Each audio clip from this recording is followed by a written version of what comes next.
Assalamu alaikum warahmatullah.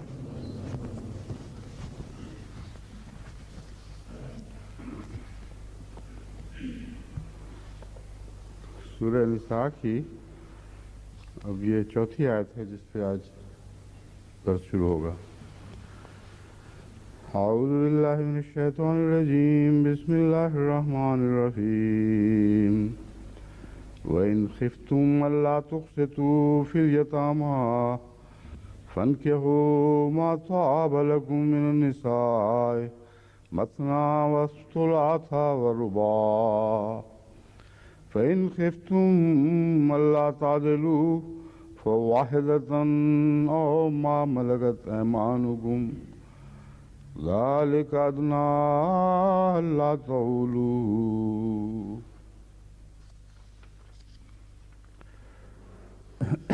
ये जो आयत 4 जिसकी मैंने तिलावत की है, Je viens de réciter le 4e verset de la sourate An-Nisa. ऐसे मवाहिद पर मुश्तमिल है जो काफ़ी Et c'est un verset à propos duquel on a fait beaucoup de débats. Et cela va prendre beaucoup de temps pour commenter sur ce verset. Dans ce verset, il y a la permission d'épouser plus d'une femme. और उसके साथ कुछ शर्तें आयत की गई। Et il y a aussi quelques conditions qui ont été évoquées à ce sujet. शादी करने L'islam a donné la permission de prendre plus d'une femme pour épouse. इजाज़त पर Et suite à cette permission, l'islam a subi des attaques du monde chrétien et des prêtres en particulier. Et en Inde, les Aryas ont fait de l'islam la cible de leurs attaques et de leur sarcasme en raison de ce verset. C'est pour cette raison qu'il est important de commenter longuement sur ce verset. हो सकता है आज भी खत्म ना हो Il se peut qu'aujourd'hui je ne termine pas les commentaires sur ce verset, ni même demain, mais il est très important d'expliquer ce sujet en détail, car moi-même j'ai fait l'expérience que lorsqu'il y a des sessions et de questions et de réponses, हवाला दिया हो या on soulève souvent cette question, même si on cite ce verset ou pas. Et il se peut que la personne qui pose cette question ne connaît pas ce verset ou ne cite pas ce verset, mais on soulève tout le temps cette question. Et dans certains cas, il y a des évidences que certaines personnes ont été préparées par des prêtres pour poser ces questions.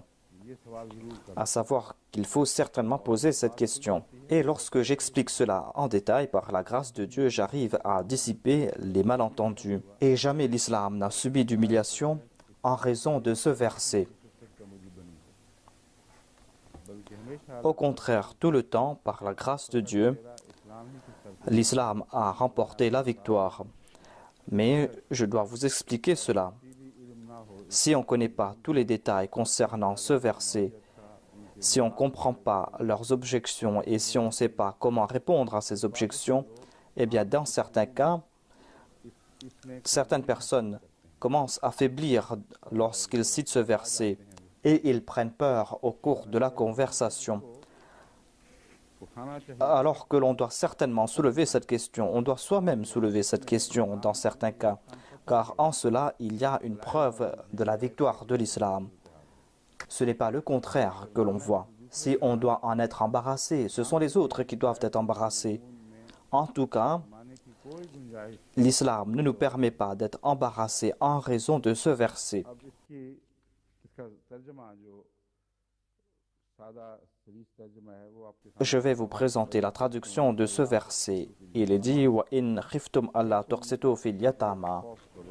Si vous craignez de ne pas pouvoir agir avec justice envers les orphelins, फनकेहू मा ताबा fankihu ma taba lakum minan nisa'i. शादियां करो Alors épousez des femmes de votre choix. उन औरतों से जो तुम्हें खुश आए। Épousez ces femmes de votre choix. मुहावरा है जो ताबा का बैन ही Le terme taba signifie ce que vous aimez, खुश हो, खुश c'est-à-dire ces femmes qui vous plaisent, हो, मुनासिब हाल हो, ces femmes qui sont appropriées, ces femmes qui ont le même tempérament que vous. हमारे मिजाज के मुताबिक Voilà les choses qui vous plaisent. खुशाना कहते हैं। Voilà le sens du mot tab que nous présente ce verset. औरतों में से जो तुम्हें पाकीज़ा हो तुम्हारे C'est-à-dire ces femmes qui sont pures, qui vous plaisent, ces femmes qui vont rendre joyeuses vos maisons. हो, ऐसी औरतों से शादियां करो Épousez ces femmes, वसुलासा और रुबा mathna wa thulatha wa ruba, और चार चार 2, 3 ou 4. इन खिफ्तुम का जब तकरार Fa in khiftum est la répétition de in khiftum au tout début de ce verset. Tout d'abord, on vous a donné cette permission en raison d'une peur. Mais ici, en raison d'une autre peur, on est en train de limiter cette permission. C'est une parole d'une grande éloquence. इसको जब तक आप अच्छी तरह समझेंगे Et tant que vous n'allez pas comprendre cela, vous n'allez pas comprendre le sens de cet ordre. यही वो राज है C'est en raison du fait qu'ils n'ont pas compris ce secret que nombre d'exégètes et d'autres personnes se sont trouvés en grande difficulté. खौफों के दरमियान On a donné cette permission en la plaçant entre deux avertissements. तो फिर दो दो तीन तीन चार कर सकते S'il y a cette peur, eh bien, vous pouvez épouser 2, 3 ou 4 épouses. Mais s'il y a une autre peur, alors épousez une seule femme. C'est quoi cette peur qui a été évoquée ici? La première peur et la deuxième peur concernent la même chose, mais a été présentée sous différents angles. La première peur est Allah tuqsitu fil yatama, c'est-à-dire que vous ne serez pas juste concernant les orphelins. Si vous ne pouvez pas être juste envers les orphelins, alors épousez plus d'une femme.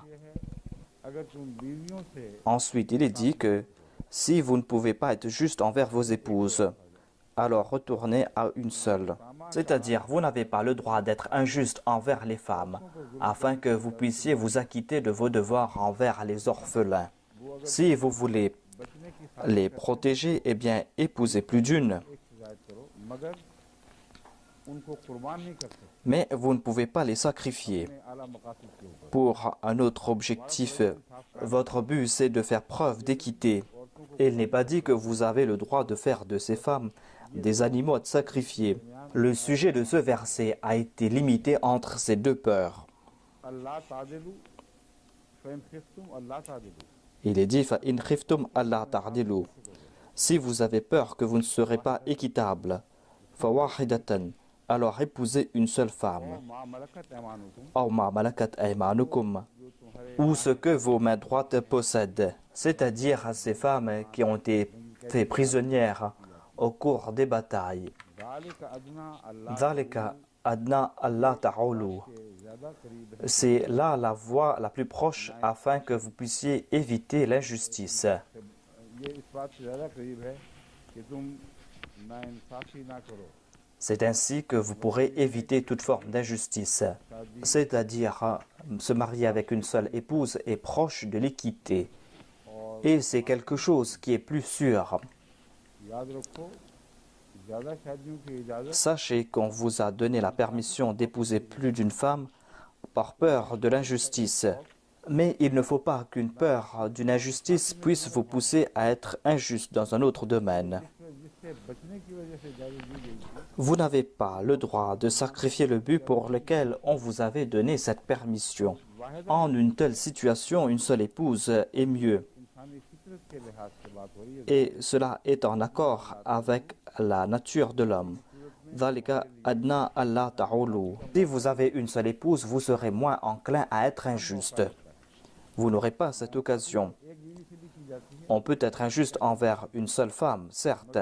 Je reçois beaucoup de doléances à ce sujet. ये जो नाइंसाफी Mais si vous vous mariez avec une seule femme, vous allez éviter cet autre aspect d'injustice, c'est-à-dire de ne pas traiter avec équité deux épouses. Pour éviter cela, vaut mieux épouser une seule femme. Voilà donc le sujet de ce verset. Par la suite, on va se demander si c'est là une permission ou est-ce que c'est une limitation au nombre d'épouses. मुख्तलिफ मौके पर अपने सवाल जवाब की मजालिस में Au cours des sessions de questions et de réponses, j'ai déjà commenté en détail à propos de ce verset. Et j'ai dit que ici, c'est une indication concernant une tradition. Ici, on a limité le nombre d'épouses et on n'a pas augmenté le nombre d'épouses. Ici, cela ne veut pas dire que puisqu'il y a des orphelins dans la société, c'est pour cette raison que vous avez le droit d'épouser plus d'une femme, alors que la tradition des Arabes et des Ahl Kitab était d'épouser une seule femme. Ce point de vue est complètement erroné. अरबों में उस जमाने में भी सैकड़ों शादियों À l'époque, les Arabes épousaient des centaines de femmes. Africa में अब भी et en Afrique jusqu'à présent. En Afrique de l'Ouest, il n'y a pas de limitation au nombre d'épouses. Et dans certains pays d'Afrique, ces musulmans épousent plus d'une épouse et épousent jusqu'à 100 femmes. Et avoir plus d'une femme est un signe de richesse. Et en Afrique, c'est un moyen pour avoir de l'argent.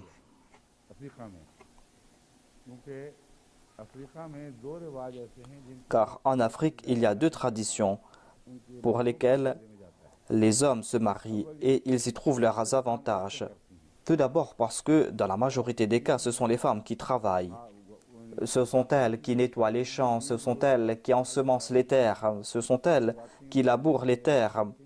Ce sont elles qui font tout, ce sont elles qui donnent naissance aux enfants. Elles portent leurs enfants sur leur dos et partent dans le champ pour travailler.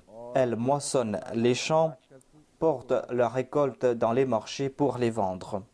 Est-ce qu'une telle épouse est un fardeau ou un soutien? Dans la plupart des cas, ces hommes sont des bons à rien parce que leurs femmes sont prêtes à les servir. Elles leur offrent leur richesse. Et l'héritage vient aussi de la part de la femme. On hérite les biens de son oncle maternel, et cela par l'entremise de sa mère. C'est une tradition étrange, mais en tout cas, cette tradition existe. Si une personne décède, ce ne sont pas ses enfants qui vont hériter de ses biens, mais ce sont les enfants de sa sœur qui vont hériter de ses biens. C'est un fait secondaire que je suis en train de présenter.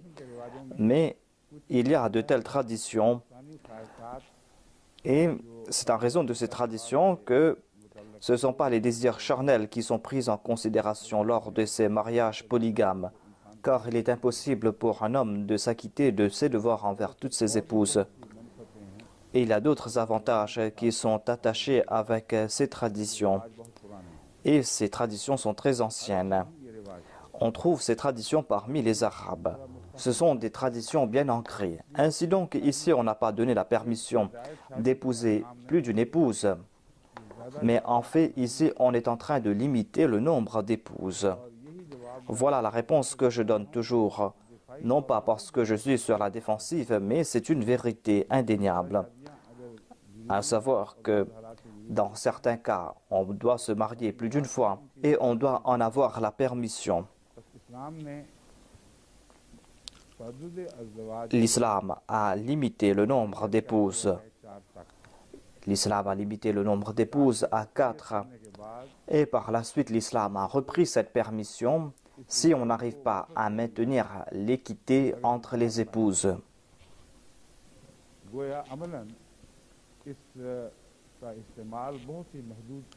Ainsi donc, l'islam a limité l'usage de cette permission.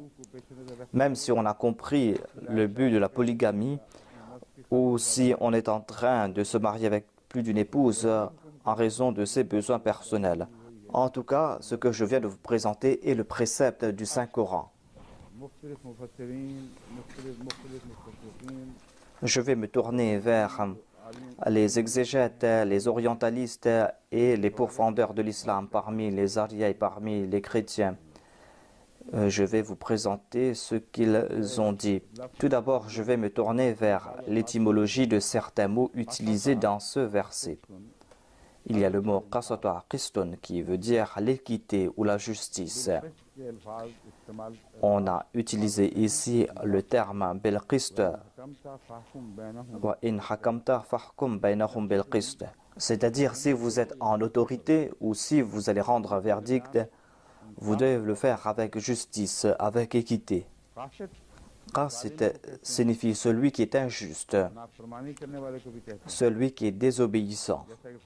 Tout comme il est dit, Amal qasituna wa kanu jahannama hataba. En ce qui concerne ceux qui sont injustes et les désobéissants, eh bien, ils seront les combustibles de l'enfer.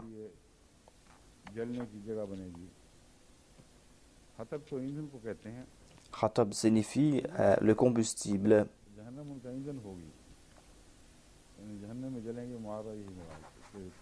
C'est-à-dire, ils vont brûler en enfer. Aqsata signifie être juste, équitable.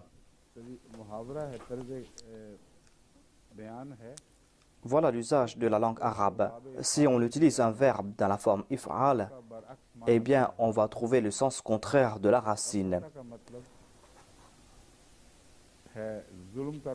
Qasata signifie être injuste, comme qasid est l'injuste. Mais iqsat signifie être juste. Aqsata fihi ou ilayhi signifie être juste.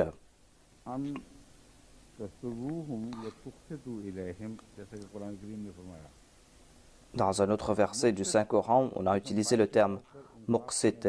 Muqsit qui signifie celui qui rend justice. La racine est là pour former le nom qasit. Qasata sont les 3 lettres de ce verbe qasata. C'est un verbe composé de 3 lettres. Et dans la plupart des cas, dans la langue arabe, on trouve des verbes à 3 lettres. La grande majorité des mots et des termes utilisés dans le Saint-Coran et dans la langue arabe sont basés sur ces verbes composés de 3 lettres.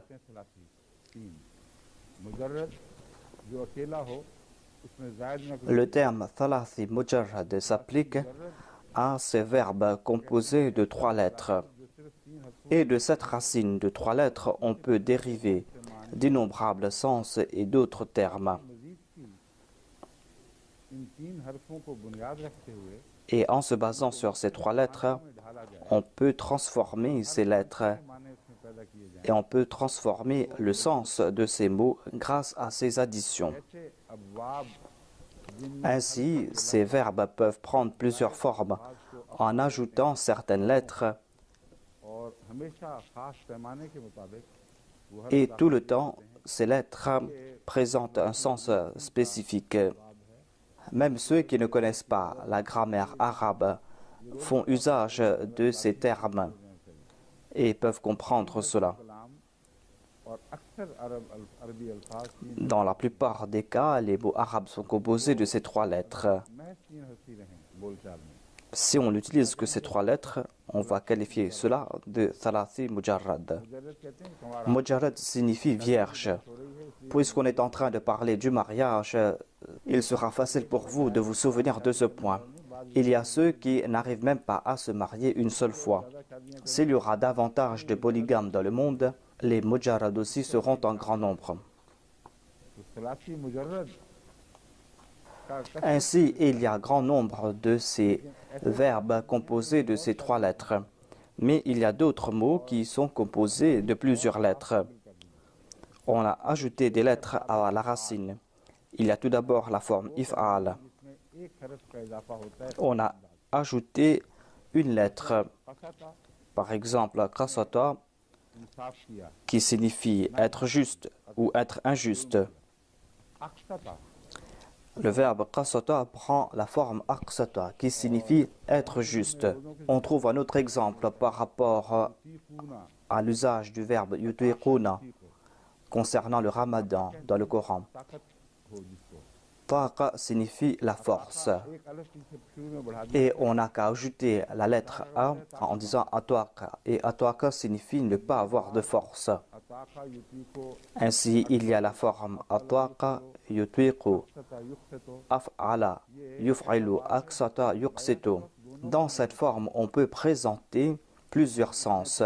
Ceux qui font la traduction ont une certaine facilité ici. Ils peuvent comprendre ces sens.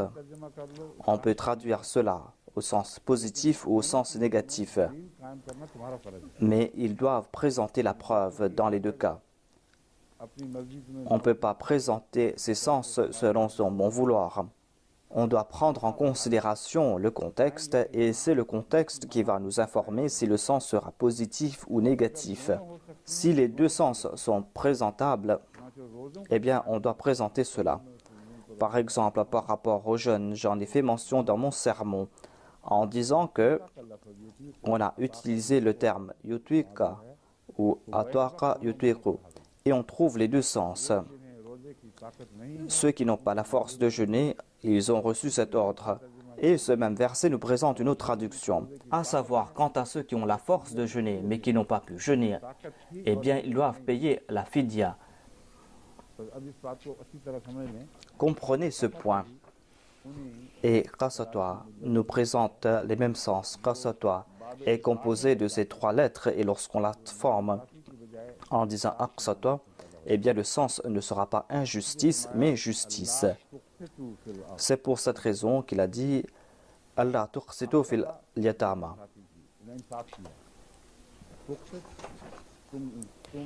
Tuqsit signifie que vous êtes équitable. Ainsi, si vous avez cette peur que vous ne serez pas équitable concernant les orphelins, eh bien vous avez cette permission. Muqsit est le nom du verbe aqsata yuqsitu. Muqsit signifie celui qui est juste. Par exemple, Allah déclare Inna Allaha yuhibbul muqsitin. C'est un verset de la sourate Mumtahina et de la sourate Al-Maïda. C'est-à-dire Allah aime ceux qui sont justes. Ensuite, il y a le sens de Toaba. J'ai déjà présenté la traduction de ce mot. On a présenté plusieurs références et Toaba signifie être bon. Toaba signifie aussi donner quelque chose de gaieté de cœur. Toaba signifie aussi la joie. Par exemple, il est dit Touba lahum wa husnu mahab. Touba est dérivé du verbe Toaba. Il y a les lettres Toa, Alif et Ba. Toaba signifie que la chose est permise. Toaba signifie qu'il y a de la joie ou offrir quelque chose joyeusement. Touba signifie la joie. Par exemple, le Saint-Coran a déclaré Touba lahum wa husnu mahab. C'est-à-dire, on leur donne une bonne nouvelle. Le sens est la bonne nouvelle. Mais cela veut dire que ce sera une occasion pour qu'ils soient joyeux. Ce sera un moment de joie pour eux. Par exemple, on dit à propos du repas qui est tayyib, qui est pur. Tayyib signifie que non seulement que vous avez la permission d'en consommer, mais c'est un repas qui est très bon. Un repas ou quelque chose qui vous plaît quand vous en consommez. Par exemple, il est dit Kulu min tayyibati ma razaqnakum. C'est-à-dire, les croyants ne sont pas enjoints de consommer ce qui est halal, ce qui est licite uniquement, mais ils peuvent consommer ou doivent consommer ce qui est tayyib, ce qui est pur. Ainsi, on a élevé le niveau de leur pureté, de consommer ce qui est pur et ce qui est propre. Toaba lakum minan nisa'i signifie que ces femmes qui possèdent ces bonnes qualités, ces femmes qui vont apporter de la joie dans vos maisons, ces femmes qui ne vont pas corrompre l'atmosphère de votre maison, dont les caractères vous plaisent, qui ont une bonne nature. Non seulement celles qui peuvent être vos épouses, mais celles qui sont bonnes, celles qui vont apporter de la joie dans la maison. Ainsi, le mot Taba lakum a un sens très important ici. Cela ne concerne pas uniquement une permission ordinaire, car si c'est une question de permission, eh bien vous n'allez pas comprendre le principe. Dans la plupart des cas, dans un mariage polygame, les orphelins sont en plus grande difficulté. Cela va corrompre l'atmosphère de la maison, on va avoir recours aux insultes, on sera injuste. Ainsi, il y a tous ces points que les gens oublient. Si vous avez peur de l'injustice, eh bien, épousez plus d'une femme. Mais vous devez vous souvenir que vous devez apporter de telles femmes qui vont rendre joyeuse la maison. Au nom de cette permission, n'apportez pas n'importe qui à la maison, car ce sera contraire à la permission qui a été donnée. Il sera plus logique d'avoir une seule femme à la maison pour maintenir la joie de la maison, au lieu d'avoir plusieurs épouses à la maison.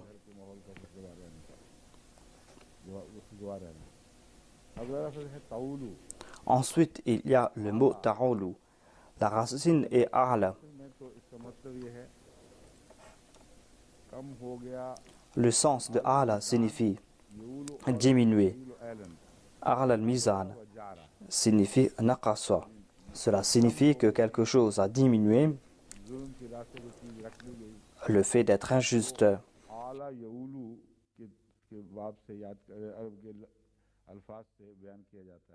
Le verbe est ala ya'ulu. Ala fulanun fil mizan signifie que la personne concernée a été injuste dans la pesée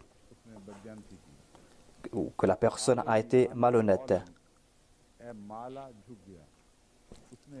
Ala al-mizan signifie qu'il a fait peser la balance dans un sens, c'est-à-dire qu'il a été malhonnête.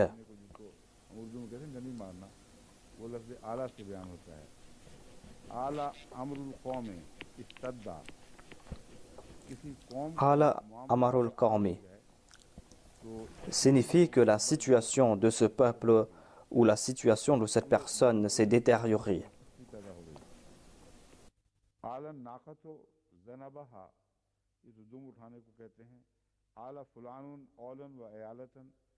On utilise aussi le verbe ala pour décrire une personne qui a beaucoup d'enfants.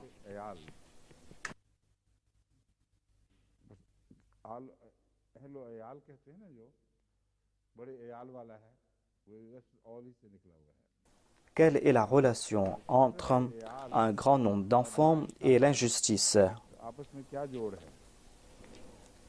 Quand on a beaucoup d'enfants et que le père est lui-même très pauvre, eh bien, il ne pourra pas s'acquitter de ses devoirs envers ses enfants. Ceci a été décrit par un poète arabe. Il déclare que dans le désert, les chèvres beuglent et se lamentent à l'instar de l'indigent qui a beaucoup d'enfants.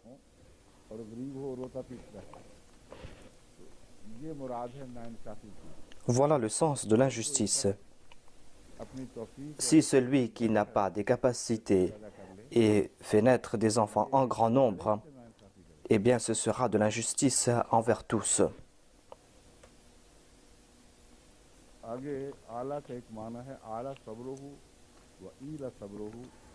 On présente un autre sens du terme ala.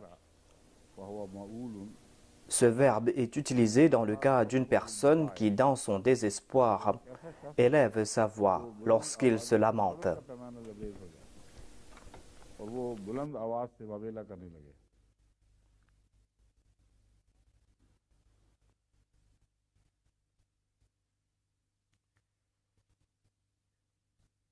इन सब मानों को पेश नजर रखते हुए वो तर्जुमा ये बनेगा अला अल्लाह तऊलू।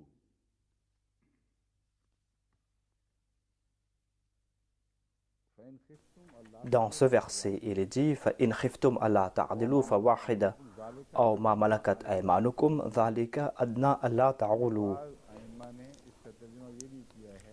Selon certains exégètes, la traduction de ce verset sera que il vaut mieux ne pas donner naissance à un grand nombre d'enfants, de ne pas avoir beaucoup d'enfants. Voilà un des sens. Mais le sens qui est présenté ici est que vous devez éviter l'injustice. Et se marier avec une seule femme est un moyen pour éviter dans une grande mesure l'injustice. Et ce sera aussi un grand moyen pour éviter les lamentations. Vous n'allez pas vous lamenter davantage. Si vous allez épouser plusieurs épouses, si vous n'êtes pas juste, si ces épouses ne sont pas bonnes, eh bien vous serez en difficulté. Tous les jours, vous allez faire face à des difficultés dans cette maison et dans l'autre. Et vos lamentations ne serviront à rien. Ce n'est pas une question de désir, c'est une question de responsabilité. On ne vous donne pas cet ordre pour que vous puissiez assouvir vos désirs. C'est une très grande responsabilité. Et si vous trébuchez le moindrement, si vous commettez la moindre erreur, eh bien vous serez en grande difficulté.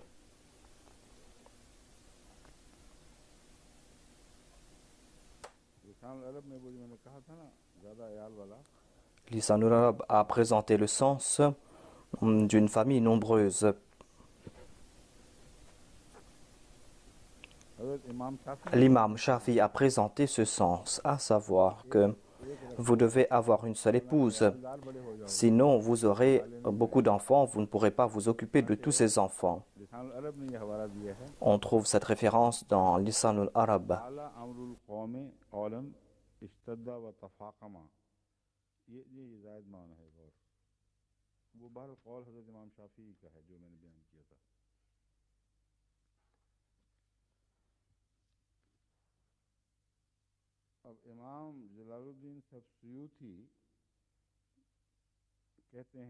Je suis en train de vous présenter les points de vue de différents exégètes à propos de ce verset. Selon l'imam Suyuti, il est dit que Ikrama a déclaré que parmi les Korachites, s'il y avait une personne qui était responsable des femmes et des orphelins, lorsqu'il n'avait plus d'argent, cette personne consommait les biens des orphelins. Et c'est pour cette raison que ce verset a été révélé. Ces commentaires nous étonnent fortement. Ils sont en train de présenter des raisons qui sont illogiques. Il a dit qu'il y avait cette tradition parmi les Arabes, à savoir que on s'occupait des mères avec des orphelins, on se mariait avec des jeunes filles orphelines. Et lorsqu'on n'avait plus d'argent, eh bien, on commençait à consommer l'argent des orphelins. Mais celui qui est injuste, celui qui est malhonnête, ne va pas attendre que son argent se termine pour commencer à consommer l'argent de l'orphelin ou de l'orpheline. Ce commentaire n'a aucun trait avec le contexte de ce verset. Il est question ici de ces guerres au cours de laquelle il y avait ces femmes esclaves, où il y avait des orphelins et des orphelines, et où il y avait grand nombre aussi de veuves. On parle aussi de ces orphelines dont les pères possédaient de grandes richesses.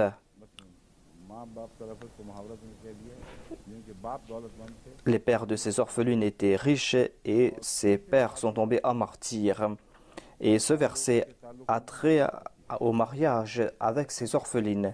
On confiait de telles orphelines à la tutelle de quelqu'un, car ce n'était pas approprié d'avoir chez soi une orpheline sans être sous la tutelle de quelqu'un.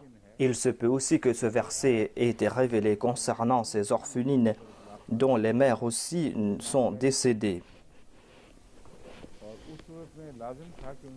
Et certainement, on devait s'occuper de telles orphelines et elles devaient avoir un tuteur.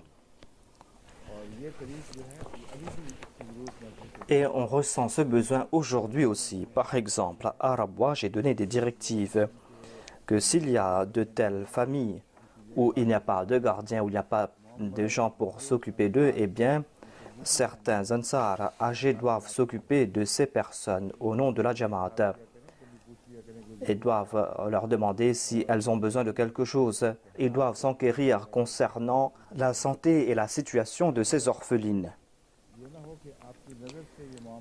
Il ne faut pas que vous négligiez cela et qu'il y ait des maux qui commencent à prendre racine en ces orphelins parce qu'il n'y a pas de responsable parmi eux et que cela soit cause de soucis pour la société. Assumer cette responsabilité est un devoir. Je vais citer par la suite certains orientalistes qui s'attaquent à l'islam de manière outrancière, comme si en islam on ne place pas confiance en la femme et que c'est une question de manque de confiance. C'est-à-dire qu'aucune femme ne pourra s'occuper d'elle. C'est pour cette raison qu'en islam, on a évoqué ce sujet que l'on doit certainement s'occuper des orphelines et placer au-dessus d'elles un tuteur. Alors qu'ici, cela est tout à fait faux. Ici, cela concerne une situation de guerre. Mais en sus de cela, il y a aussi des orphelins. Il y a aussi des orphelines. Quand est-ce qu'il a été dit en l'islam que l'on doit immédiatement confier ces orphelins et ces orphelines à certaines personnes?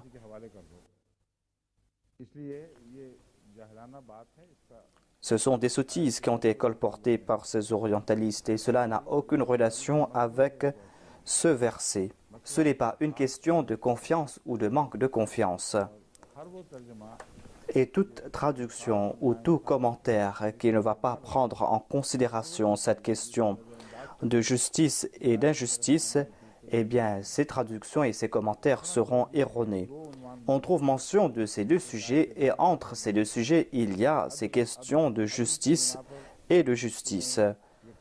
C'est-à-dire, c'est par justice que vous allez devoir agir et c'est par justice que vous allez devoir vous retenir.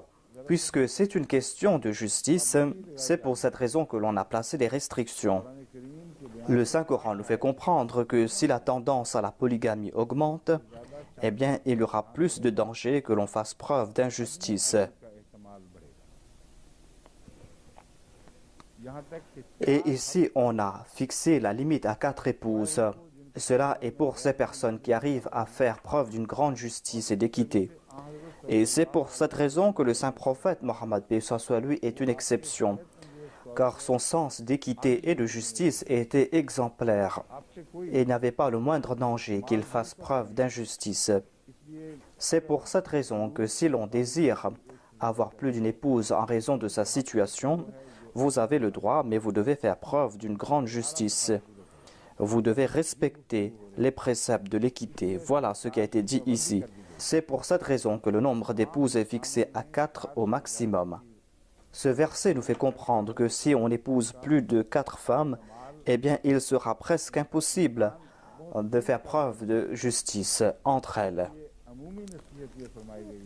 Voilà le conseil qui a été donné, qu'à partir d'aujourd'hui, vous ne devez pas avoir plus de 4 épouses. C'est là une restriction et non pas une permission. C'est une restriction parce que les Arabes avaient la tradition de se marier à plus de 4 épouses. Les riches avaient plusieurs épouses. Certains avaient des centaines de femmes. Dans une telle société, il n'est pas question de permission. Et quand on a donné la permission, l'histoire témoigne que les compagnons étaient dans un grand dilemme. Ils ne savaient pas quelle épouse devait-il garder et quelle épouse devait-il divorcer. Cela concerne ces compagnons qui avaient plusieurs épouses. Certains d'entre eux avaient plus de 4 épouses. La difficulté pour eux était de quelle épouse se séparer et quelle épouse allait-il garder. Ils n'étaient pas à la recherche d'une deuxième épouse parce qu'ils n'en avaient qu'une auparavant. On ne trouve pas une telle situation. Ainsi donc, c'est une limitation dans le nombre d'épouses. Ici, ce n'est pas une permission d'avoir plus d'une. Et on nous fait comprendre le but.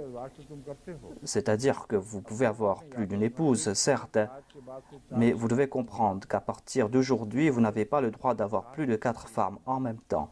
Mais vous devez aussi comprendre aussi la sagesse. Vous devez penser à propos de l'avantage de la société. Vous ne devez pas être égoïste. Il y a plein d'orphelins dans la société. Il n'y a personne pour s'occuper d'eux. Il y a aussi la question du mariage des veuves et des orphelines. Si on les laisse libres dans la société, eh bien, il y aura de l'immoralité dans la société. Vous avez le droit d'avoir plus d'une épouse, eh bien, dans une telle situation, vous devez utiliser cela pour accomplir une bonne œuvre et pas pour commettre un péché.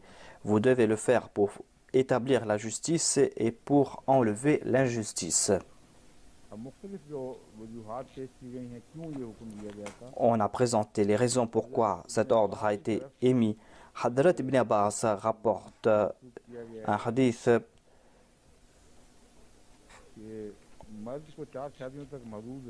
Elle a déclaré que on a limité le nombre d'épouses à 4 afin de préserver les biens des orphelins. Mais ce n'est pas vrai que cela concerne les biens des orphelins. Car le Saint-Coran a présenté en général des mesures pour éviter toute forme d'injustice.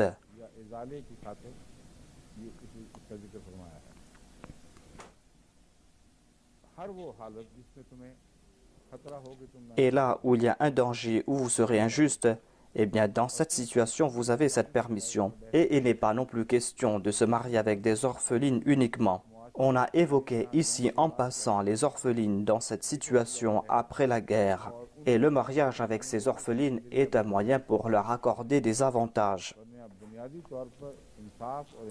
Sinon, à la base, il n'y a que la justice. Voilà le titre de ce verset.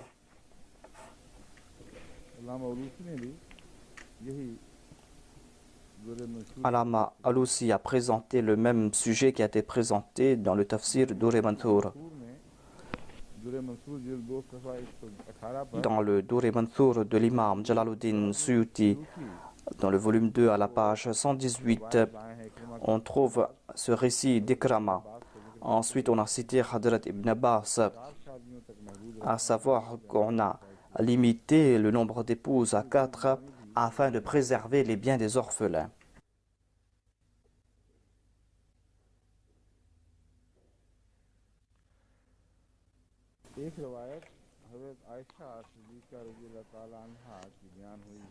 Et il y a un récit qui a été attribué à Hadrat Aisha radhiyallahu anha.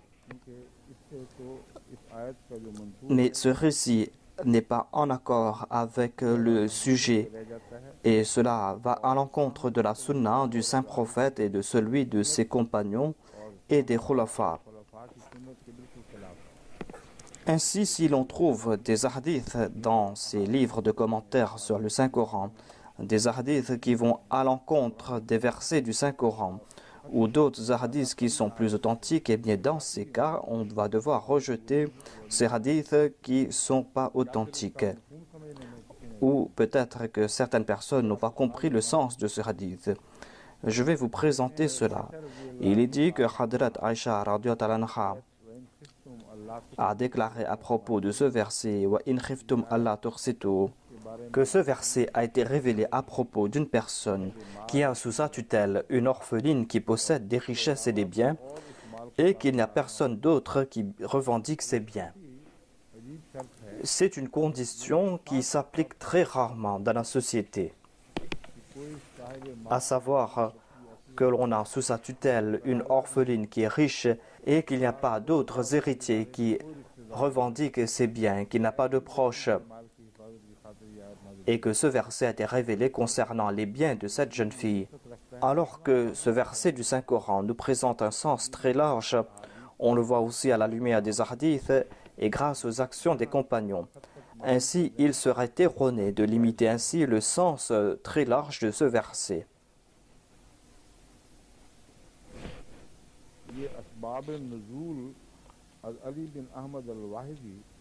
Cela a été évoqué dans l'ouvrage Asbab al-Nuzul d'un certain Ibn Ahmad al-Wahidi. Il a aussi rapporté que la raison de la révélation de ce verset concernait une fille en particulier, et cela concerne aussi cette tradition parmi les Arabes, ou peut-être que cela concernait l'action des compagnons du saint prophète qui, à l'époque, évitaient de consommer les biens des orphelins et qui se mariaient avec la personne de leur choix et qui traitaient certains avec justice et d'autres avec injustice. Lorsque ces compagnons posaient des questions à propos des orphelins, c'est là que ce verset a été révélé. Ici, on a brossé un tableau très étrange de la situation. Et cela n'est pas dans le contexte de la révélation de ce verset. L'imam Razi, dans son Tafsir Kabir, volume 9, page 71 à 72, a déclaré que dans ce verset, on est en train de parler à propos des orphelins que certains musulmans hésitaient à prendre sous leur tutelle.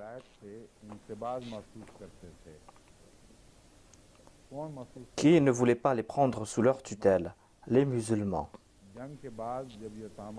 Après la guerre, lorsqu'il y a eu des orphelins, eh bien certains musulmans ou certains compagnons hésitaient à les prendre sous leur responsabilité. Et c'est en raison de cette peur que l'on trouve dans ce verset les phrases « Wa in khiftum alla tuqsitu ». Ils ont tiré cette conclusion que il se peut qu'ils soient injustes envers ces orphelins. Et c'est pour cette raison qu'ils n'acceptaient pas de les prendre sous leur tutelle, de les prendre sous leur responsabilité. Il leur a été dit ici que certes, c'est bien d'avoir cette peur, mais nous vous présentons la solution. Acceptez cette responsabilité et épousez plus d'une femme. Mais quel est le lien entre ces deux faits? On va devoir méditer à ce sujet. Je vais présenter cela plus tard et je vais présenter ce lien.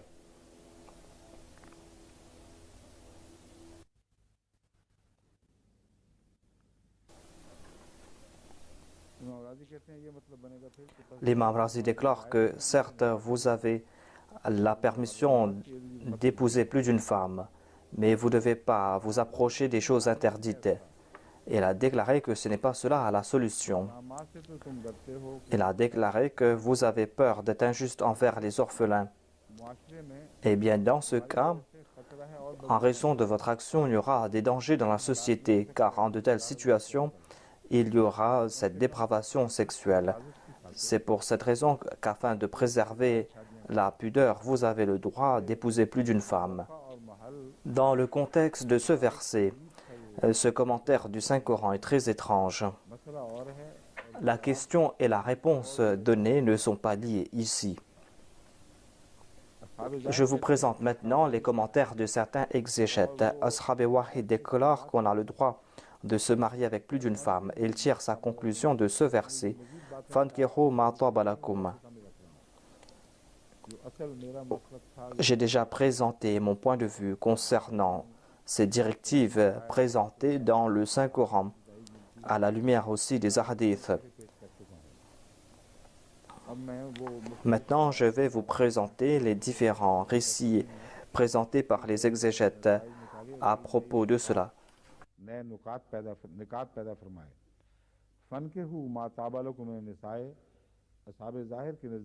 Selon Ashab Zahir, on a le droit de se marier. Il tire sa conclusion de ce verset, parce que Fankihu est un ordre. C'est un ordre qui a été donné. Selon l'imam Shafi, ce verset ne donne pas un ordre de se marier avec plus d'une femme.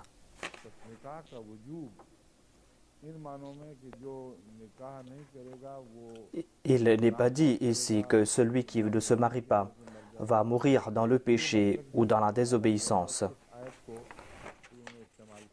L'imam Shafi a utilisé ce verset pour tirer cette conclusion. Il a déclaré que Fankihu signifie un ordre. S'il y a un ordre, eh bien, pourquoi est-ce qu'on a placé la conjonction fa au tout début? On a placé la conjonction fa afin de lier deux parties de ce verset. Il est dit que si vous craignez l'injustice, eh bien, ce sera un ordre. La lettre fa nous fait comprendre ici qu'il n'est pas question d'un ordre ou d'une situation ordinaire. Ici, on a soulevé une question et on a présenté la solution. Le problème est que si vous craignez l'injustice concernant les orphelins, c'est là que vous avez le droit de vous marier plus d'une fois. Si on veut limiter cette permission, eh bien, on doit le limiter selon ce verset. Et si on veut rendre cela général, c'est pour faire acceptable le fait que l'on peut être polygame. C'est-à-dire que même si cela ne concerne pas les orphelins, eh bien, on a le droit de se marier plus d'une fois.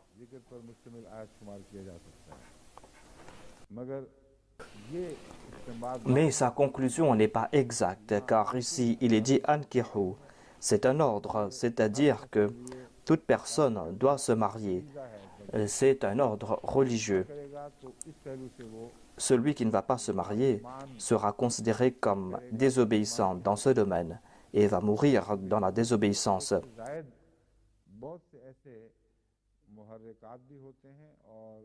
Le mariage est lié avec plusieurs conditions, plusieurs situations, et certaines de ces situations ne sont pas sous le contrôle de l'homme. Il y a par exemple quelqu'un qui est pauvre, quelqu'un qui physiquement n'est pas capable de se marier. Personne n'est prêt à se marier avec cette personne. Le caractère de certaines personnes ne permet pas à certains de se marier. Ainsi dire que c'est un ordre pour tout un chacun n'est pas exact. Quelques jours auparavant, j'ai demandé à propos de quelqu'un qui ne s'est pas marié, pourquoi est-ce qu'il ne se marie pas? On m'a répondu que puisqu'il ne travaille pas, comment est-ce qu'il va se marier? Qui va se marier avec lui? Si ce pauvre ne travaille pas et que personne ne se marie avec lui, est-ce qu'il va mourir dans le péché? Na'udhu billah. Il doit certainement chercher un travail, mais cela ne dépend pas de lui si on lui donne un travail ou pas. Ainsi, il y a plus d'une cause, plus d'une raison derrière les mariages. Et cela influence donc les mariages. Ainsi, ce verset ne concerne pas un ordre, tout comme l'a déclaré Ashab Zahir. L'imam Shafi a quant à lui tiré une très bonne conclusion. Il déclare que, il est dit, فَمَنْ يَسْتَطِعْ مِنْكُمْ طَوْلًا. ila dhalika liman khashiya. Il a déclaré que le Saint-Coran a déclaré clairement que toute personne qui a la capacité doit agir ainsi. Et quant à celui qui ne le peut pas, il doit faire preuve de patience, il doit préserver sa pureté, sa pudeur. Ainsi, on n'a pas le droit de dire que le Saint-Coran a rendu obligatoire à tout homme et femme de se marier.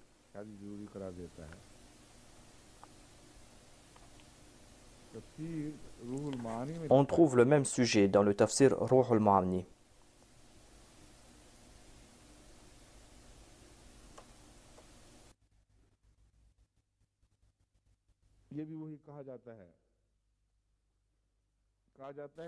Il dit que certains hommes se mariaient avec 5, 6 ou 10 femmes. D'aucuns disaient, si quelqu'un a tant d'épouses, pourquoi est-ce que je n'ai pas le droit de me marier plus d'une fois? Et lorsqu'il n'avait plus d'argent, il s'appropriait l'argent de l'orphelin qui était sous sa tutelle. Ce sont des histoires farfelues, sans tête ni queue. C'est-à-dire que certains avaient jusqu'à 10 épouses et avaient aussi des orphelins sous leur tutelle et qu'ils s'appropriaient de leurs biens. Lorsqu'ils n'avaient plus d'argent, ces personnes, eh bien, ils s'appropriaient des biens de l'orphelin. Ce sont là des histoires qui n'ont aucun sens. C'est pour cette raison qu'il est dit aux tuteurs des orphelins de ne pas se marier avec plus de 4 femmes, afin de ne pas s'approprier des biens de l'orphelin. Mais si celui qui a 4 femmes est en difficulté, qui pourra le retenir? Plus il aura de femmes, plus il aura d'enfants. Et plus il aura d'enfants, plus il aura besoin de consommer les biens de l'orphelin. Ainsi, cela ne va pas s'arrêter avec 4. Au contraire, le sujet sera tout le contraire. Il est question ici de la protection des biens des orphelins, mais on nous dit que mariez-vous plus d'une fois afin que vous soyez contraints de consommer les biens de l'orphelin. Ces personnes ont une imagination foisonnante, ceux qui ont fabriqué ces histoires. Voilà comment ils inventent des commentaires.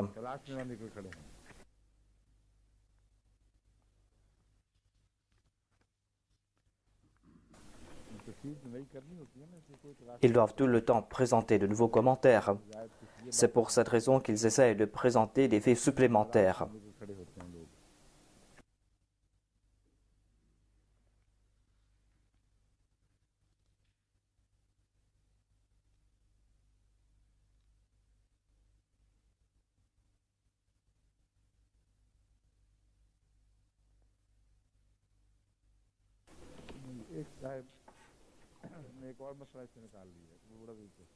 Il y a un autre exégète qui a présenté un fait intéressant. Il y a le tafsir Qasmi, qui est un tafsir chiite.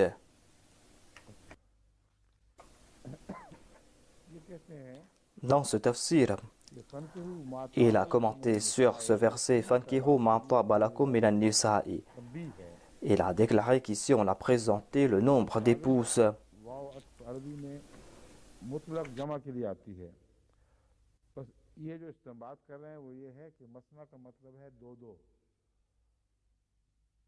Et selon la conclusion qu'il a tirée, on doit ajouter 2 à 3 et à 4. Si on ajoute 2 plus 3 plus 4, cela fait 9. Selon lui, on a donné la permission de se marier avec 9 épouses.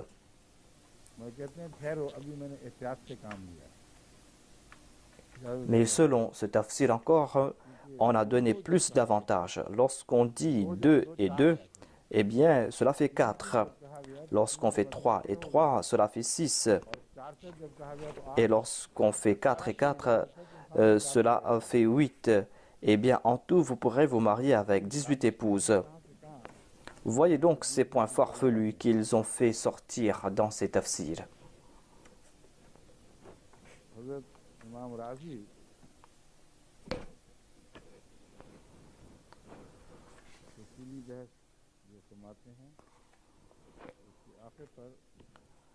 L'imam Razi a commenté sur ce verset.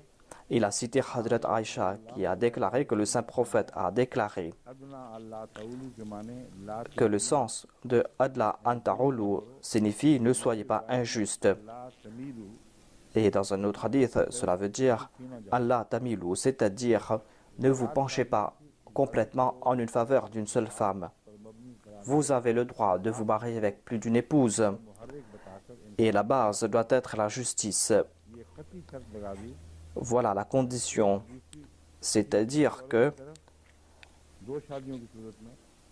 si vous vous mariez 2 fois, eh bien vous n'avez pas le droit d'abandonner une pour vous tourner complètement vers l'autre. Hadrat Aïcha a présenté le commentaire ou la traduction présentée par le saint prophète.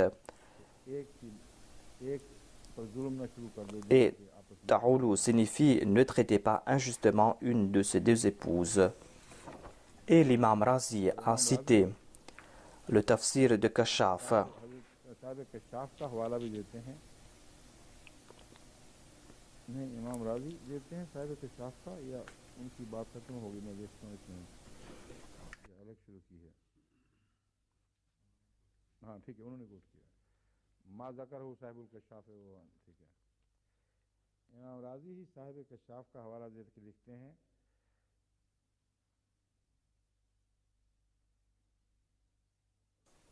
L'imam Razi a cité un certain Kashaf qui a déclaré que celui qui aura beaucoup d'enfants, eh bien il se peut qu'il soit injuste.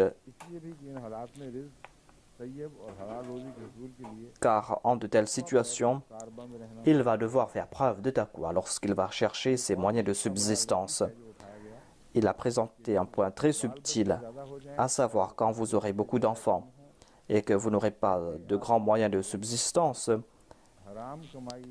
eh bien, il se peut que cette personne se tourne vers des moyens illicites, car il a dit que je dois remplir le ventre de mes enfants.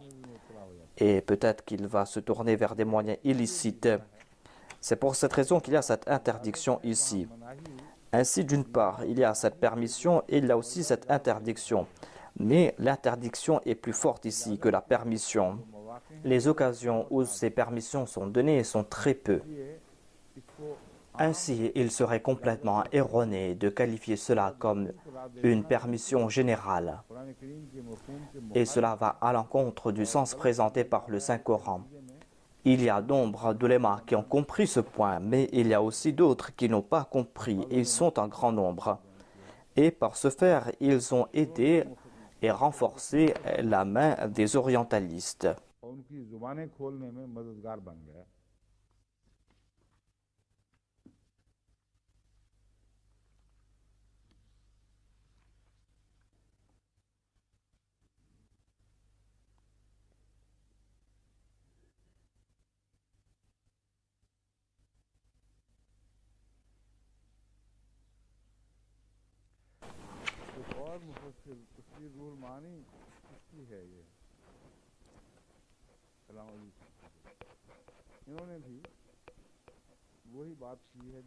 Dans le tafsir Ruh al-Mani, on a répété la même chose qu'il y avait dans le tafsir Kasmi, c'est-à-dire qu'on a la permission de se marier jusqu'à 9 à 18 épouses.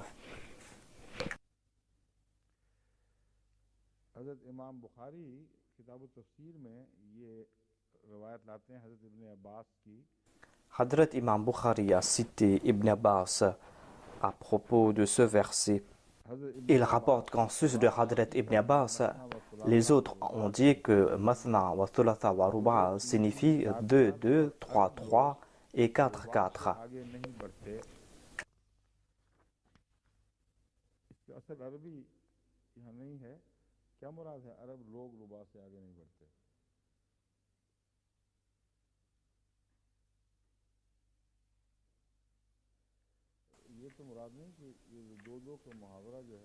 Il y a l'expression dans la langue arabe 2, 2 et 3, 3 et 4, 4. Et ils disent que cela s'arrêtera à 5. Je pense que c'est cela le sens qu'il veut présenter. Dans la langue arabe, il y a l'usage de Mathna wa Thulatha wa Ruba qui signifie 2, 2, 3, 3 et 4, 4. Et on n'utilise pas la même expression pour 5. Voilà la conclusion tirée par l'imam Bukhari. Elle a déclaré que cela s'arrête à 5. Et il n'y a pas d'expression de ce genre pour le chiffre 5. On ne trouve pas le terme khumasa, par exemple, pour 5.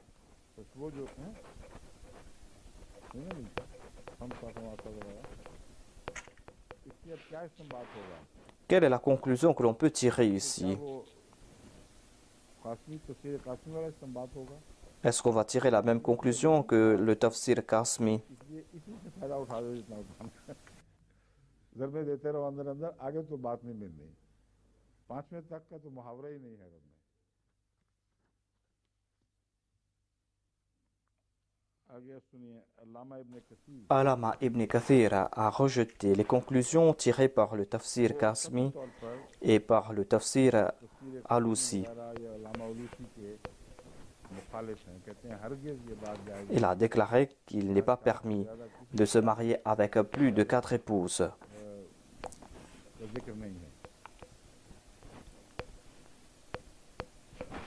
Si on avait le droit de se marier avec plus de 4 femmes en même temps, eh bien, on aurait trouvé mention de cela ici. L'imam Shafi a déclaré que le saint prophète Mohammed paix soit lui s'était marié avec plus de 4 femmes et cette permission ne s'applique qu'à lui et à personne d'autre. Et il a cité un autre juriste qui a déclaré qu'on n'a pas le droit de se marier avec plus de 4 épouses. Et la plupart des ulémas sont d'accord avec ce qu'il dit.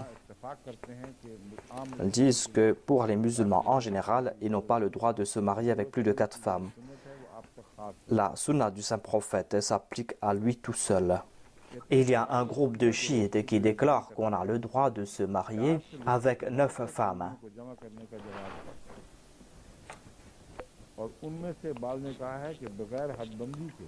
Mais d'autres ont dit qu'il n'y a pas de limite concernant le nombre d'épouses qu'on peut prendre en même temps.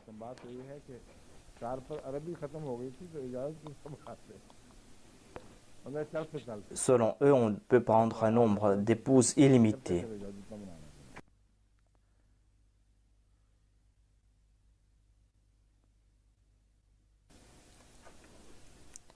Et en raison de l'action du saint prophète Mohammed paix soit lui, certains ont dit que on a le droit de se marier avec 4 jusqu'à 9 épouses.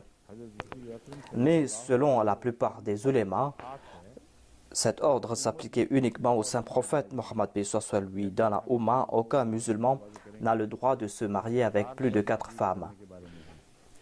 Il y a un hadith qui a été cité à ce sujet par Hadrat Rilyan bin Salma, qui avait 10 épouses lorsqu'il avait accepté l'islam. Le saint prophète Mohammed sallallahu alayhi wa sallam a déclaré que tu dois maintenant choisir que 4 épouses et laisser les autres. L'on comprend cela que auparavant il n'y avait pas de limite concernant le nombre d'épouses parmi les compagnons. Et certains s'étaient mariés avec 10 femmes. Ces traditions existaient parmi les polythéistes, parmi les Arabes. La question était laquelle d'entre elles retenir et laquelle d'entre elles divorcer.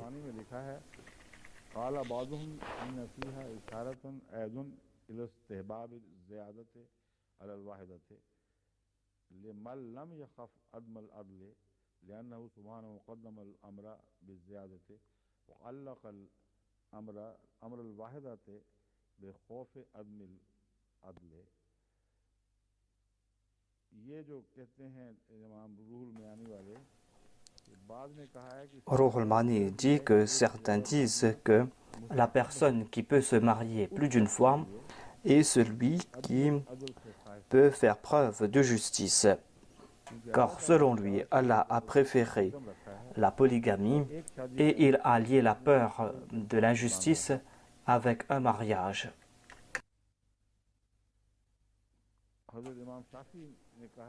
L'imam Shafi a déclaré que la ta'ulu signifie que vous ne devez pas avoir beaucoup d'enfants, c'est-à-dire de ne pas avoir une famille nombreuse. Selon le précédent commentateur, il est préférable d'avoir plus d'une épouse, mais ce n'est pas quelque chose d'exact. La raison en est que, en donnant une permission, on place de telles restrictions que cette permission ne s'applique qu'à peu de personnes. L'imam Shafi a présenté ce sens de ta'oulou. Son explication est en accord avec l'usage de la langue arabe. Cela veut dire que vous avez le droit d'avoir plus d'une épouse et vous n'aurez le droit que d'avoir 4 au maximum au même moment. Mais vous devez avoir l'intention que vous serez juste. Vous devez avoir cette certitude que vous serez juste et équitable entre les épouses. Si vous ne pouvez pas respecter cette condition, eh bien, il vaut mieux avoir une seule épouse. L'injustice ne signifie pas uniquement que vous devez donner la même chose à toutes vos épouses. L'injustice signifie aussi, selon le saint prophète Mohammed sallallahu alayhi wa sallam, que vous ne devez pas être enclin davantage en faveur d'une femme et de négliger une autre. Il ne faut pas négliger une d'entre elles pour accorder plus d'attention à une autre. Selon le sens littéral présenté par l'imam Shafi, est que l'injustice signifie que vous ne devez pas avoir tant d'enfants que vous ne pourrez pas vous occuper d'eux. Si vous n'avez pas la capacité d'accorder tous leurs droits à plus d'une épouse, et si vous n'avez pas la capacité de vous occuper de ces enfants, de ces femmes, eh bien vous n'avez pas le droit d'avoir plus d'une épouse. Voilà donc une traduction large de ce verset. Et à la lumière de cela, la majorité des hommes ne pourront pas avoir plus d'une épouse. Et quant à ceux qui sont riches, eh bien le deuxième sens ne va pas s'appliquer à eux, c'est-à-dire qu'ils ne seront pas en difficulté financière. Ils ne vont pas faire face à des difficultés économiques et ils pourront pourvoir à leurs besoins matériels. Ces personnes ne vont pas faire face à de tels dangers. Ces personnes pourront accorder à toutes leurs épouses leurs droits. Mais dans la plupart des cas, ce sont de telles personnes qui sont injustes. Et dans la plupart des cas, ce sont ces personnes riches qui commettent ces actes injustes. Voilà ce que nous avons vu lorsque les riches se marient. Il y a certes quelques exceptions, mais ces exceptions sont très rares. Mais dans la plupart des cas, lorsque les personnes riches se marient, elles délaissent leurs premières épouses. Ils ne se marient pas pour rétablir la justice, mais ces mariages se basent sur l'injustice. Ils veulent tout simplement assouvir leurs désirs.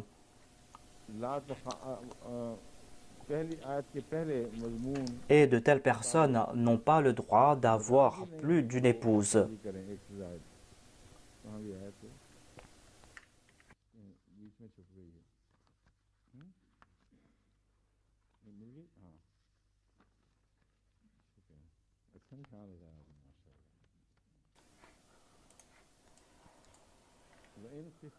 La condition est wa in khiftum alla tuqsitu.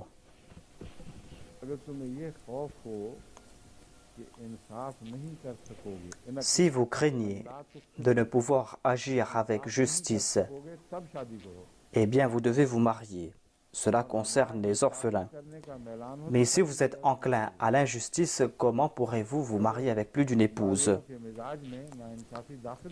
Si certaines personnes sont enclines à être injustes, ces personnes n'ont pas le droit d'avoir plus d'une épouse.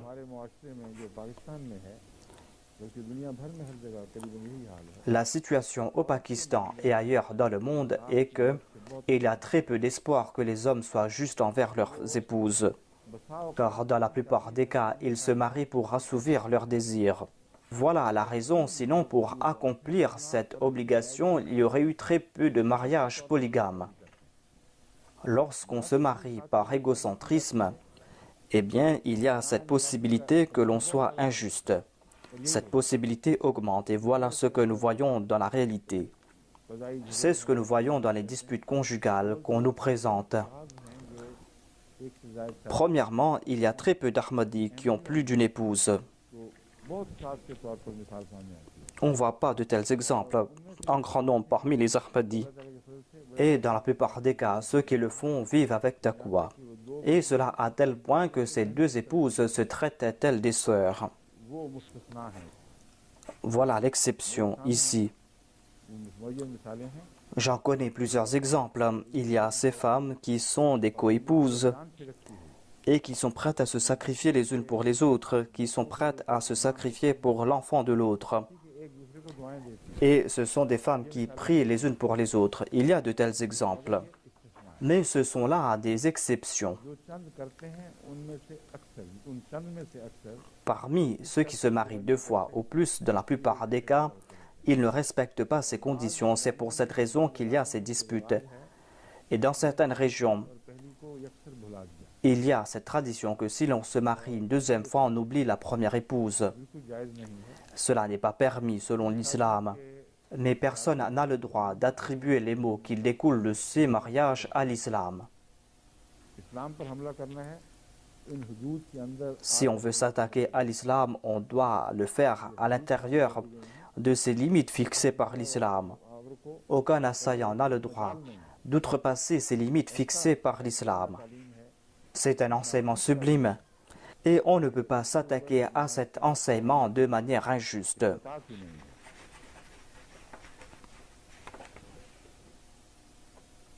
Ces ulémas qui disent qu'il est préférable d'avoir plus d'une épouse se sont fourvoyés. उलमा के ढकोसले हैं। Ce n'est pas quelque chose de préférable. बनते ही कोई नहीं है। Et il y a plein de conditions qui ont été attachées avec ces mariages polygames. Comment cela peut être considéré comme préférable alors?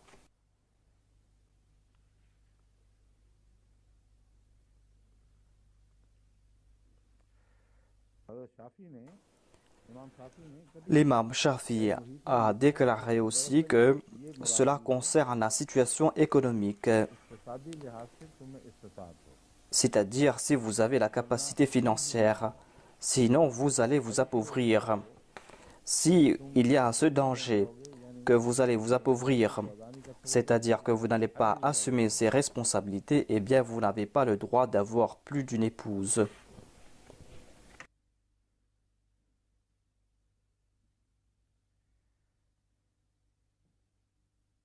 और तफसीर बहर मुहीत में है Et dans le tafsir Bahri Muhit, ज़ालिका on a commenté sur la partie Dhalika Adna, अक़रब ज़्यादा करीब ला तऊलू यानी ला तमीलू अनिल हक़ c'est-à-dire c'est là la voie la plus proche, है। करीन क़यास है। c'est-à-dire que अगर अकेले रहो एक भी si vous vous mariez avec une seule femme et si vous contentez de ce mariage, eh bien, il y aura plus de possibilités que vous allez vous maintenir sur la vérité. ये मुस्तहब है। Voilà ce qui est préférable. इसका मतलब तो खुल गया। On comprend ce qui est préférable ici.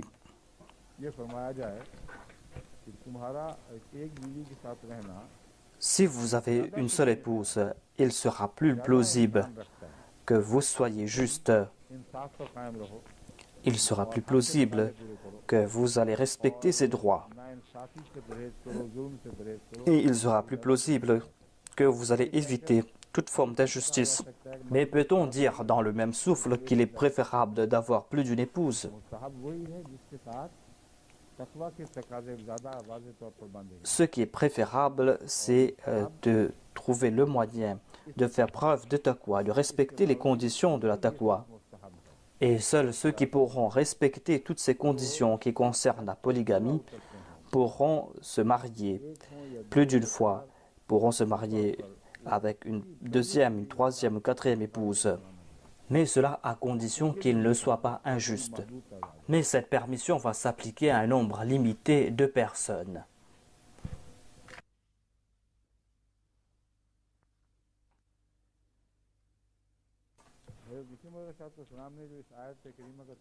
Le Messie premier l'Islam nous a présenté la traduction de ce verset et il nous a présenté des sens très subtils à ce sujet. Je vais présenter les commentaires du Messie premier l'Islam à ce sujet et vous allez comprendre cela. Cette partie se trouve dans la philosophie des enseignements de l'islam à la page 27. Il y a eu plusieurs éditions. Je ne sais pas si cela se trouve à la page 27 ou à laquelle page, selon les éditions. Mais c'est sous la traduction du verset In khiftum alla tuqsitu. Le Messie premier alayhi salam déclare il n'y a point de mal à épouser les orphelines qui sont sous votre tutelle. Mais si vous avez des doutes que vous ne pourriez pas être juste envers elles parce qu'elles sont des orphelines, alors épousez les femmes qui ont leurs parents ou des tuteurs pour les surveiller.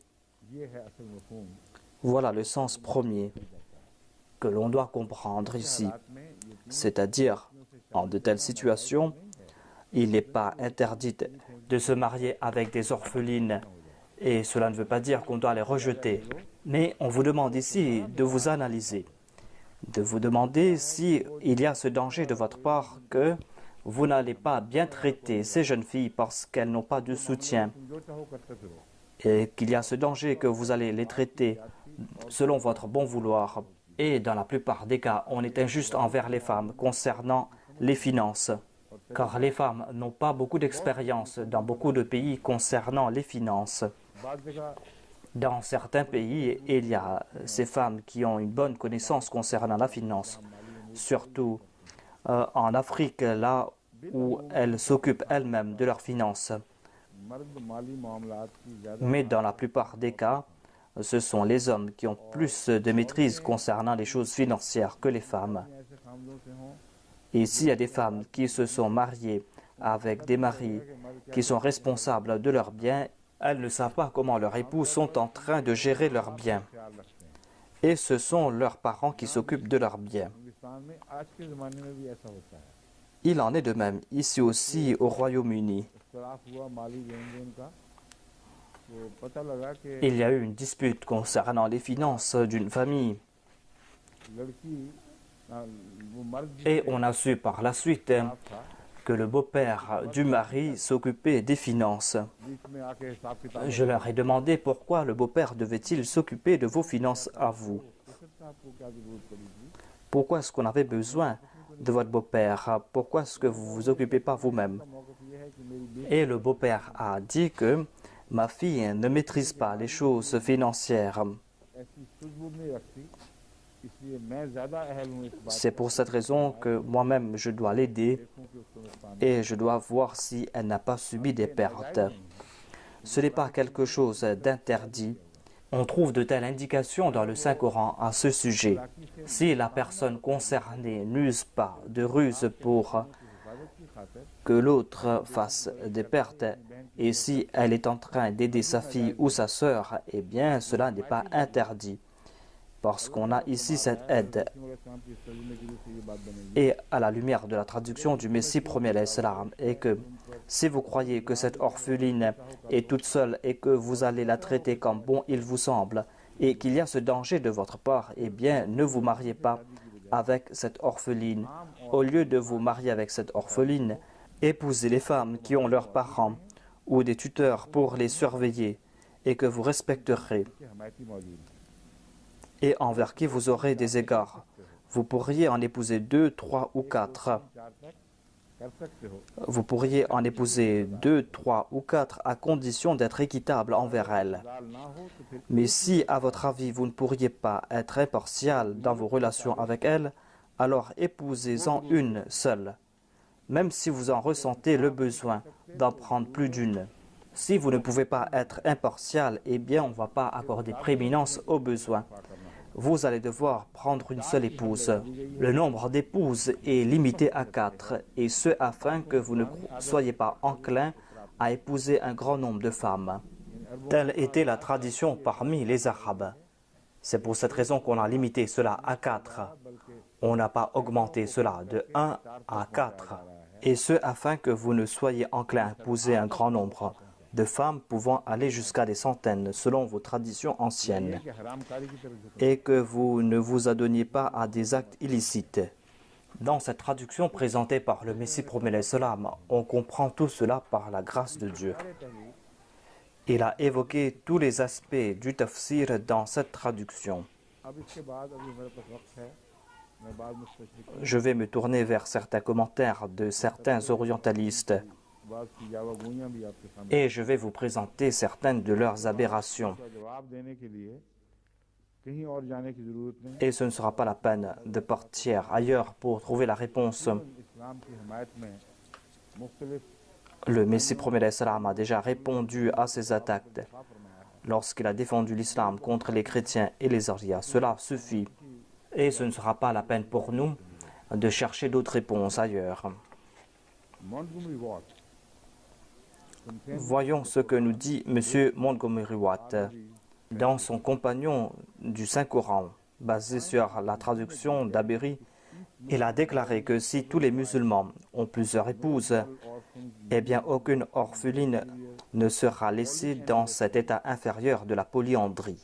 Ce point concernant la polyandrie est quelque chose de très étrange. इशारतन भी पॉलीएंड्री का जिक्र नहीं आया On ne trouve pas mention de la polyandrie ici. M. Montgomery Watt a une haine farouche à l'égard de l'islam. जो पैदा किए हैं इस्लाम पर हमला करने वाले बड़ी चालाकी और होशियारी के साथ Il est de la nouvelle génération qui s'est attaquée à l'islam. Et M. Montgomery Watt est le meilleur d'entre eux. सार देखें Voyez sa méthode. Pourquoi est-ce qu'il a dû préparer un compagnon à la traduction du Saint-Coran par M.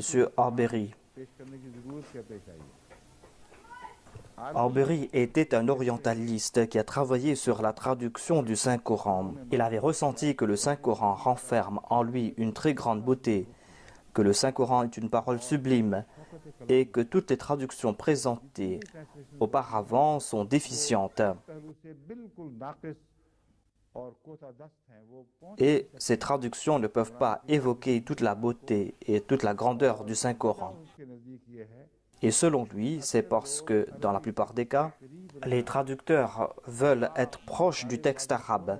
Même si la traduction est claire ou pas, ils accordent une telle importance à cela que cette chose les empêche de présenter une bonne traduction. दुरुस्त है और ऐसी है जिसे मफर नहीं Et le deuxième point indéniable qu'il a présenté est que la maîtrise de la langue dépend de l'usage de l'idiome de la langue.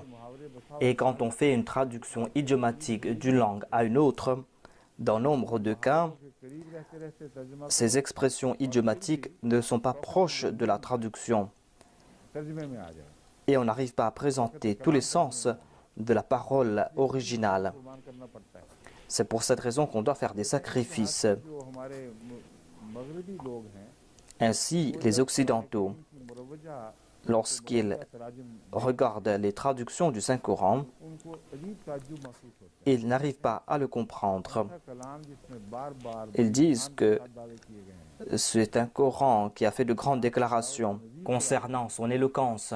Le Coran a lancé des défis en disant présentez un seul verset, présentez une seule sourate. Ils disent que les autres ne vont pas voir cette éloquence. Shakespeare पढ़ने के दूसरे ऐसे लिखने Ceux qui ont lu Shakespeare et ceux qui ont lu d'autres ouvrages disent qu'il n'y a pas cette éloquence dans le Saint-Coran. को अरबी आती है वो जानते Arbery dit que ceux qui connaissent la langue arabe peuvent comprendre cela, peuvent comprendre la beauté de cette parole. हैं। ये आज़ाद है Et moi, je suis en train de présenter une traduction libre. Je suis libre de ces restrictions placées par les autres traducteurs. J'essaie de présenter une traduction libre du Saint-Coran. Je fais des efforts pour présenter l'éloquence du Saint-Coran. Si vous croyez que je me suis écarté du texte original, eh bien pardonnez-moi. Mais moi, je ne vais pas sacrifier le sujet. कुर्बान ना हो Je ne vais pas sacrifier le sujet de ces versets.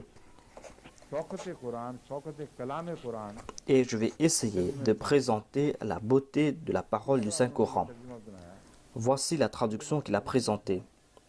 Quand j'étais étudiant ici, ये तर्जुमा छपा है c'est la première fois qu'on a publié la traduction de Arbery. और मेरे दिल में पहली दफ़ा उनसे तारुफ हुआ उसलिए मेरे दिल में बहुत उनकी इज्जत है J'honore ce traducteur. C'est un Anglais qui a fait preuve d'équité. Et il était un ami. C'était une connaissance personnelle de Chaudhry Zafullah Khan. Au contraire, il respectait beaucoup Chaudhry Zafullah Khan Saheb. चुनांचे उन्होंने इब्तदाई कापियों में से खुद तोहफतन चौधरी ज़फ़रुल्लाह Khan Il a offert une copie du Saint-Coran à Chaudhry Zafullah Khan en cadeau. Et Chaudhry Khan m'a offert cette traduction en disant que lisez cette traduction. Vous voyez comment est-ce qu'il a fait des efforts et à quel point il a eu du succès. Il a pu présenter une partie de l'éloquence du Saint-Coran dans la langue anglaise. C'est pour cette raison que je le connais, ce traducteur. Certainement, cela doit faire souffrir certaines personnes, car cette traduction du Saint-Coran influence profondément les lecteurs. Il a certes commis quelques erreurs ici et là, mais cela en raison de sa manque de connaissances et non pas en raison de ses préjugés. Cela se passe aussi dans le cas de nos ulémas qui présentent certains versets sous un angle, alors qu'il n'en est pas ainsi. Et c'est pour cette raison qu'on doit présenter de meilleures traductions à l'avenir. Je ne dis pas qu'il est en train de présenter la traduction exacte du Saint-Coran, mais en tout cas, il a fait des efforts en étant équitable, en étant juste, en faisant preuve d'amour. Mais certaines personnes n'ont pas enduré cela. C'est pour cette raison que M. Montgomery Watt a décidé de présenter quelque chose, afin d'effacer tout l'effet positif laissé par cette traduction du Saint-Coran. Je n'aurai pas l'occasion de vous présenter tout cela, car cela nous influence négativement et c'est très lourd de lire tout cela. Mais on m'a envoyé cette partie. M. Montgomery Watt a dit que le point est que si tous les musulmans ont plusieurs épouses, aucune fille orpheline ne sera rejetée dans cet état de polyandrie. La polyandrie signifie qu'une femme a plusieurs époux. Mais est-ce que cela a été évoqué ici? Est-ce qu'on trouvait de la polyandrie dans la société musulmane? Est-ce qu'on trouvait cela dans la société arabe? Est-ce qu'on a adopté cela et qu'en résultat de cela, l'islam a présenté cette solution? Et quelle est la relation entre la polyandrie et ce verset? La polygamie est une chose, la polyandrie est autre chose. La polygamie signifie avoir plus d'une épouse. La polyandrie signifie avoir plus d'un mari. Et il dit que le Coran a prescrit cela afin de faire sortir les orphelines de cet état de polyandrie inférieure. Il dit ce verset dans lequel on donne la permission à un musulman d'avoir jusqu'à 4 épouses ne restreint pas la polyandrie qui n'était illimitée auparavant. C'est une attaque pleine de préjugés. C'est une personne qui est en train de brûler en son fort intérieur parce que Abri a présenté une très bonne traduction et il veut tout simplement s'attaquer de l'islam. Il a repris tout simplement ce que disaient les chiites. En tout cas, la majorité des chiites n'acceptent pas cela. Mais la majorité des ulémas musulmans ont rejeté cela. C'est-à-dire, on ne peut pas avoir plus de 4 épouses selon ce verset. Et cela a été prouvé selon des hadiths. Le saint prophète Mohammed sallallahu alayhi wa sallam, dans sa pratique, et tous les autres ulémas sont d'accord qu'on n'a pas le droit d'avoir plus de 4 épouses. Mais voilà le commentaire de M. Montgomery Watt. Je vais terminer le dars d'aujourd'hui avec cela. Inch'Allah, demain, je vais présenter quelques parties de ce verset.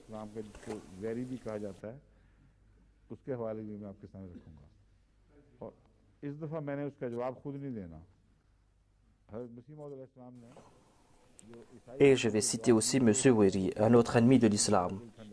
Je ne vais pas répondre à ces attaques moi-même.